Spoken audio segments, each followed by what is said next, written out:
బిస్మిల్లాహిర్రహ్మానిర్రహీం. బిస్మిల్లాహిర్రహ్మానిర్రహీం.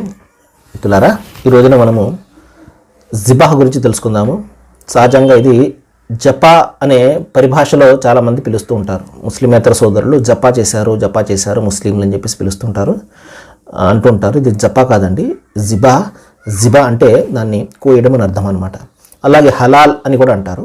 హలాల్ అంటే పరిశుద్ధపరచడము, తినడానికి యోగ్యంగా చేయడము, ధర్మసమ్మతం చేయడము అన్న అర్థం వస్తుంది హలాల్ అంటే. ఇక ప్రశ్న ఏంటంటే, ఇది ఇంతకీ హలాల్ అంటే ఏంటంటే, ఏదైనా ఒక జంతువును కానీ లేకపోతే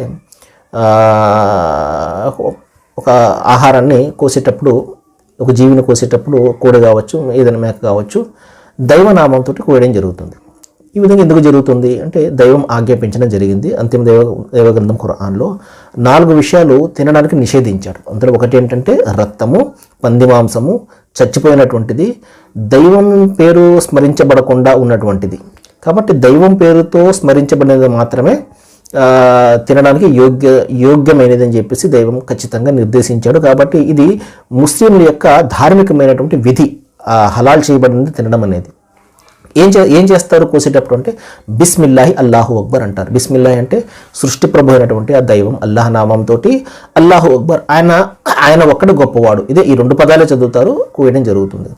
ఈ విధంగా దైవనామంతో ఎందుకు కోయాలి అంటే, ఆయన ప్రసాదించినటువంటి ఆహారం కాబట్టి ఆయన పేరుతోటి ఆయనను స్మరిస్తూ తినడం అనేది మనిషి యొక్క మినిమం అయినటువంటి కర్తవ్యము, బాధ్యత అనేది. ఇది కేవలము ఇస్లాం ధర్మం మాత్రమే సూచించేది కాదు. ఇస్లాం కంటే ముందు వచ్చినటువంటి గ్రంథాలు కూడా మనకు చెప్తున్నాయి. భగవద్గీత గ్రంథము 9వ అధ్యాయం 27వ శ్లోకంలో చెప్పడం జరుగుతుంది. యత్కరోషి యదస్న్యాసి యజ్జుహాషి యదద్దాసి యత తపస్సి తద్మదర్పణం. అంటే నువ్వు హోమము చేసినాను, దానం అనిచ్చినాను, తినినను, ఏమి చేసినప్పటికీ కూడా తద్మదర్పణము, నాకు అర్పించుము అని చెప్పేసి భగవద్గీత గ్రంథం చెప్తుంది. అదేవిధంగా మనుస్మృతి కూడా 2వ అధ్యాయంలో చెప్తుంది, దైవనామస్మరణ చేసిన తర్వాతనే మీరు మాంసాన్ని భుజింపవాలని చెప్తుంది. కాబట్టి ఇది ఈ విధంగా ఎందుకు చేస్తారు అంటే, అది ధార్మికమైనటువంటి విధి కాబట్టి ఆ విధంగా చేస్తారు. అయితే ఇక్కడ కోయడం అనేది 2 పద్ధతులు ఉంటాయి. జట్కా అని చెప్పేసి పూర్తిగా మెడను కోసేయడం ఒకటి ఉంటుంది. ఆ తర్వాత ముస్లింలు చేసే పద్ధతి ఏంటంటే, ఈ జాగ్యులర్ వెయిన్, ఈ కంఠనరం ఏదైతే ఉందో దాన్ని కోయడం జరుగుతుంది, పూర్తిగా కాకుండా.